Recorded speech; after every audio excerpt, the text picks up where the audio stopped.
Hey family, Tasha, Mom Bear Prepping. Welcome to the channel. Welcome back to the channel.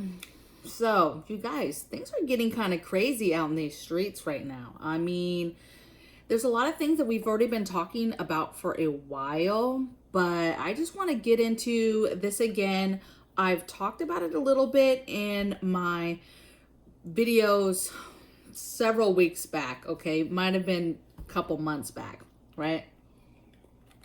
But it had to do with, food shortages and getting ahead of the food in general, right? We've talked a lot about the drought and how that's affecting crops, and there's been different storms that have affected the crops, and just overall how we kind of are sitting right now as a country in regards to food, right? And food securities. And, you've had the medical crisis last year and how that's affected people as far as being able to work and people losing homes and not having a job.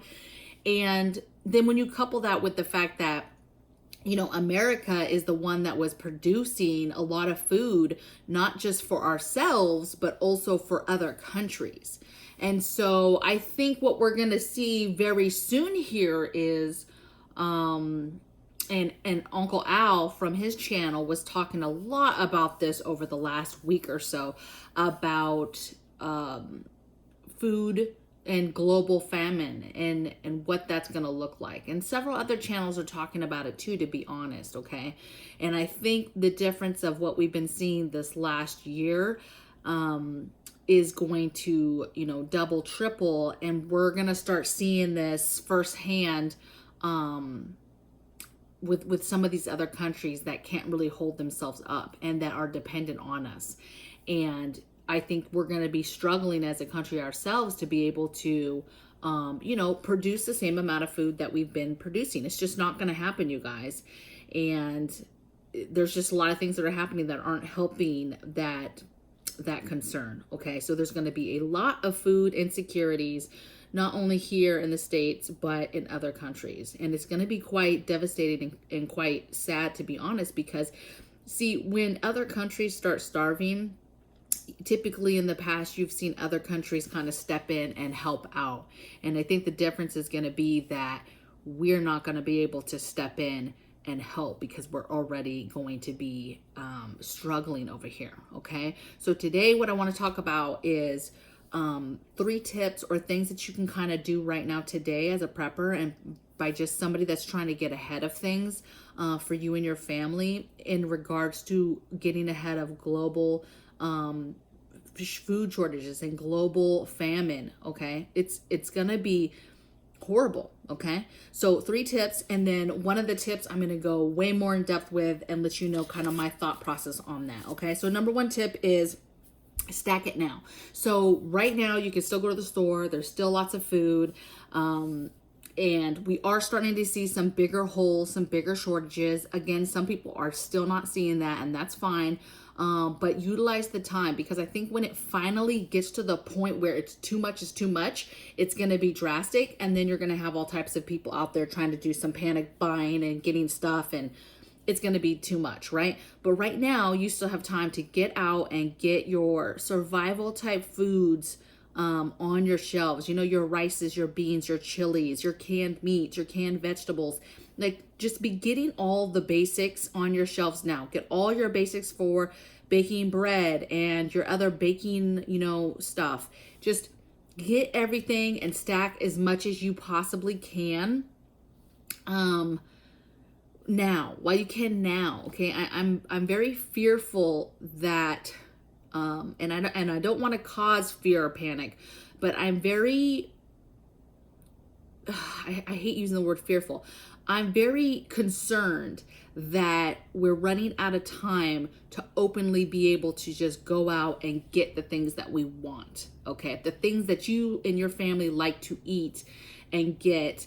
I think our time is limited to being able to just generously go out and get that stuff, okay?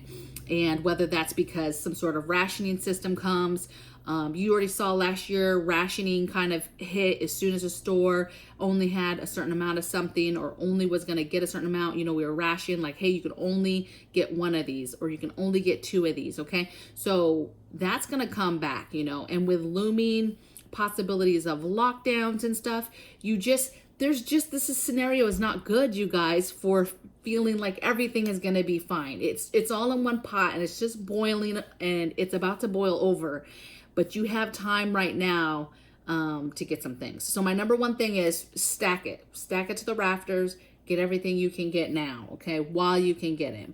Number two is stealthy shopping. So I think now is the time to start being smart about how you bring your groceries in, when you bring them in, how much do you bring in at one time. Don't be smart. Don't be letting your neighbors see you bring in $500 worth of groceries from Costco or whatever, right?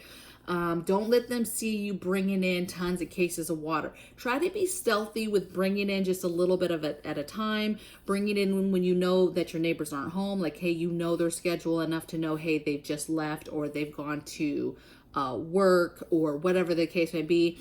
And bringing it in a time that you know, hey, the most neighbors are not home or maybe looking out the windows, okay? Just be a little stealthy with that. Think about safety when you're going to the store, right? Pay attention to your surroundings when you're at the grocery store in the parking lot, you know, putting your groceries in and shutting it and locking it before you go put your cart away, not parking too far away from the front of the store, you know, making sure you park in a lighted place. Just start being stealthy and thinking about safety when it comes to your food and what you're letting people see, okay? That's why I say now is the time, because you can get ahead of that to where when the panic buying and stuff starts, people aren't seeing you bring in a bunch of stuff. You're kind of already like, okay, I've got a little bit stacked up. I don't have to go make any big hauls. I can kind of just do my smaller top off type of trips, okay? Also just simple stuff like, I don't know. I was about to go somewhere else with it. So let me get back on track. Tip number 3 is survival garden. So again, I got this from Uncle Al. He's been talking to me a lot about this. And survival garden to me is one, everybody should be getting into gardening if you aren't already. And it does not matter where you live. We're in an apartment right now. We've started a garden and it's actually thriving, you guys. And I just have everything in like a small patio area. You literally can do it anywhere. And what I want you to think about is a survival garden. You're only going to plant the things that your family eats, okay? And then you're thinking about just start some stuff inside and do some stuff outside. So have kind of both so that you can get ahead of that. Also, if you're worried, like, oh, somebody's going to be like, oh, you're planting a bunch of food. No, so what I do is I have my plants. I have my, like my crops, right? Stuff that's making me vegetables and food that I'm going to eat. But then like on the balcony ledging, you know, I have, regular house plant, outdoorsy type plants, right? Stuff that's not like a food crop, so that people just think, hey, oh, she's just a crazy plant lady over there. They don't necessarily think, oh, she's got food over there. Now, some people, obviously they know what's what. And, you know, I've had a neighbor who used to garden and it was like, oh, you got tomatoes and you got this. So she already knows, right? Asked me, hey, have you gotten a harvest yet? You know, so she specifically knows like, hey, she can tell I have some stuff over there. But there's a lot of people that walking by don't. They see the flowers and stuff and they're like, oh, she likes plants, she likes flowers. So be stealthy with this too, okay? But start your gardens. If you are out somewhere where you have your own land, think about new plots that you could start, bigger beds, more beds, whatever the case may be. Think about being self-sufficient and food. It's very nice if you can go out and pick and harvest food that you can then either can or you can cook fresh right there, because you know, you might not have the opportunity to get as much fresh stuff later, okay? Or the fresh stuff, if it's there, it's gonna be super expensive, because as we know, inflation is going through the roof and every day that goes by, that gets worse and worse, okay? So the one extra thing I wanna give you guys in regards to survival garden is what I envision a survival garden looking like, okay? So I'm gonna just go through a couple must-have survival garden preps. To me, these are preps and things that I would cover down on. So potatoes, yams or sweet potatoes, is one, right? And that's just because those are heavy staples, okay? Heavy carby staples. You have beans, so any kind of beans are good and they're fast growing. But again, only grow the kind, with all this stuff, you're only growing this if you and your family eat it. I do not grow anything I don't eat. So like stuff like eggplants and zucchinis and squashes and stuff, no baby, I'm not growing that, okay? I might later if I just wanted a little bit of variety to have in case for bartering or something like that, but I'm not growing that, okay? I'm growing stuff that I know we're gonna eat. Carrots is another big one that I like. Any kind of lettuces, spinaches, kale. Basically grow the stuff that you know you'll eat, okay? Don't grow lettuce if you guys don't eat lettuce, but it's fast growing and you can grow indoors. And some of that stuff is very, very nutrient, right? Like spinach has all types of great vitamins and stuff in it, okay? Another thing to me is herbs. So any kind of herbs that you like to cook with, like cilantro, parsley, basil. There's all types of herbs and you're just basically gonna pick the ones that you want to grow, and you can grow those inside and just make you a little herb garden. It doesn't even have to be that big, you guys. And great, okay? But get the stuff that you like as far as herbs are concerned. And then I like to get the things in my garden that I know are extra for flavoring of foods, right? So I like the stuff that will flavor the beans and flavor the potatoes and things like that. So making sure I have garlic, making sure I have onions, peppers. So peppers I like, and tomatoes, because one, you can eat them raw or whatever, but they're great for flavoring food, and they're great for making like a sofrito or some sort of salsa that you can put over food and change stuff up. So I just really like the versatility of peppers and tomatoes and having those in your thing. And then to me, it's fruit trees. So wherever you live, whatever fruit tree you're able to grow in your area, I will grow it. So if you can grow limes and lemons and oranges, apples, you know, whatever it is, mangoes, whatever it is that you can grow that's a fruit, invest in those trees now. I mean, a lot of these trees, like we have a couple trees that are started on our patio now that we plan to obviously plant later at the house, but get the things now while you're able to get them, and just do a little research and see what you're able to grow in your area, and then grow those trees, grow that fruit, okay? If you can grow avocados or any kind of nut trees, okay, cool, do that. You know, what is it that you can grow in your area, okay? And if that's only apples, something simple like apples, okay, then that's apples. But if you're somewhere warm and you're able to do those citrusy fruits and those limes and those lemons and avocados and stuff, then do that, okay? But get your trees. To me, that is a huge survival garden like piece, okay? And I get it. Trees, you guys, take a while to mature. But I got a neighbor right across the way. She has a little mango tree. It's only a couple years old. It's still very cute and small, not humongous, okay? And it's already producing fruit, okay? It's already producing mangoes, you guys. So that's like very, very cool, all right? So don't be the person that's like, oh, I can't do that. Or no, somebody said I couldn't do it. No, just do what you want to do and see what you can do now with your own two hands, because your survival could depend on it, knowing how to grow something. So start small.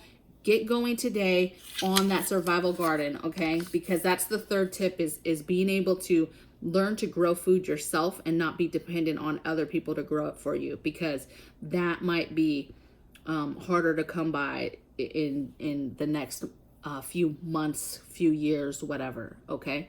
I hope you guys enjoyed this video. Let me know in the comments below kind of your thought process on how you feel about the whole famine, global famine, food insecurities. You know, are you concerned? Are you nervous at all? Are you, what are you doing to prepare? Do you have any tips for the group that we can discuss and talk about? But it's definitely a huge concern for me. And we prep and we have food, you guys. And it's still, I'm always thinking about the long game. And it's still something I think about, because I think about the day when, I can't go to the grocery store anymore. And now I have to make do with whatever it is you have. And even if you're on top of your game and you have maybe 1 or 2 or 3 years worth of food, that runs out eventually. So you have to have a mentality and a game plan for what you're going to do later in life when your food runs out, or you aren't able to get food, or you've got to get these skills learned now on how to grow your own food, okay, with your own two hands, okay? Because trust me, I just started this year and it is not as easy as it looks.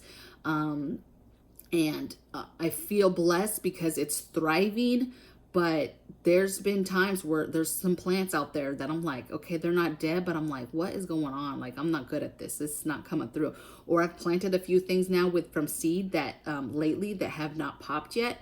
So sometimes, it's you don't grow anything, and it's super, sad, right? Because you're so excited about something. So you just got to get in there and do it, you guys, because your survival could depend on it. Okay. So let me know in the comments below what you're thinking about food insecurities, you guys, and let's help each other out and stack it to the rafters. All right. Take care.